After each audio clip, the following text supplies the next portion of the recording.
Okay, so I just wanted to talk about some of the breadth and the depth of attunement, and why this exercise is so important.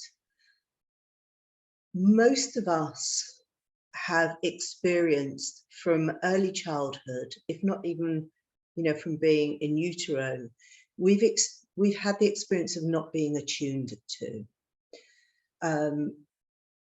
Even if that's as subtle as being told, as small children, we're told to sit down. Most of us have been told to sit down and learn to read from 5 years old. Learn how to read, learn how to write, learn mathematics from 5 years old. The brain has not even developed the capacity for reading, writing, and mathematics.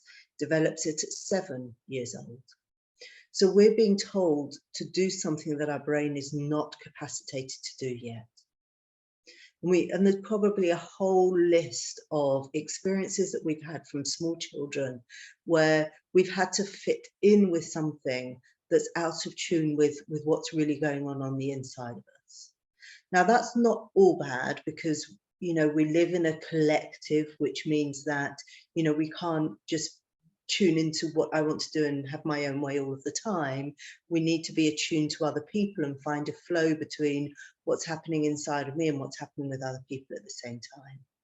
However, when that's been a continuum of disconnecting with what's going on inside of myself, which is what most of us have learned to do from early childhood, we actually reach a point where we don't know what's there.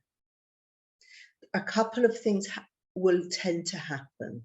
One is that we tend to become very neocortical, meaning that I'm not really any longer able to completely be present with what's going on in my physical body. I give more dominance to what's going on in my mind, my thinking, my opinions, my needs, my wants. And we start to believe that's who I am. Yet the neocortex is the slowest part of our brain, and it's the part that is least connected to and anchored into reality. So as we connect into the body, we're connecting into our subcortex, which is where most of the information about who I am and what's happening is occurring. So we create this quite significant disconnection from ourselves, where we're connected to the slowest and least capable part of the brain. The other thing that will often happen is that we start to enter into kind of survival responses, which are about learning how to manage the world. And they often are, this comes from transaction analysis, and my lovely colleague Georgie is an amazing expert on this. So I hope she approves of what I'm going to say here. So we will tend to either, and it's a combination, some of us have several of these, we might become very perfectionistic. If I only get all of it right, then I'll be okay. We might always be in a hurry. I want to get to the end. I want to get this resolved. What's coming up next? We might people please. So if I can make other people feel okay, or if I can feel okay in the eyes of other people and gain their respect and their affirmation, then all will be well. We might start to get into trying harder. I think the most common experience that I have around people's feedback of the attunement exercise is how hard they try at doing it. And so as trying harder doesn't actually make the attunement exercise easier. It's some of us struggle with it just because of disconnection, because we've been so disconnected for such a long period of time. But if we just relax and let it happen and just connect with what we can connect with each day, over time, we will start to become very good at doing the attunement exercise because it's natural.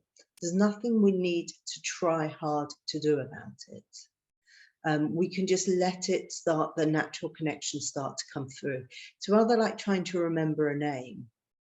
The harder you try to remember it, the harder it is to remember. It sort of escapes you. And once you just relax and just let that happen, then the name just naturally spontaneously pops into your mind without you having to do anything.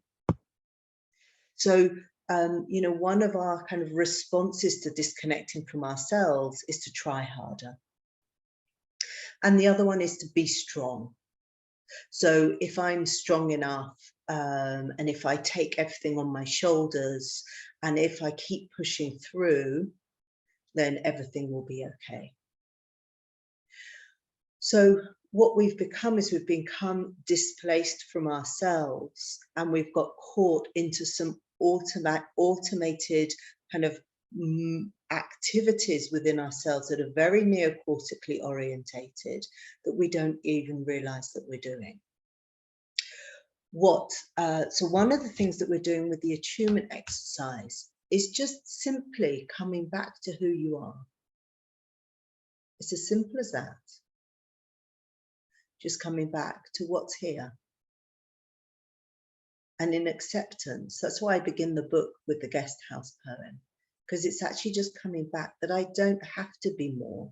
I don't have to try harder. I don't have to be strong. I don't have to please other people or be seen to be well in their eyes. I can just be me.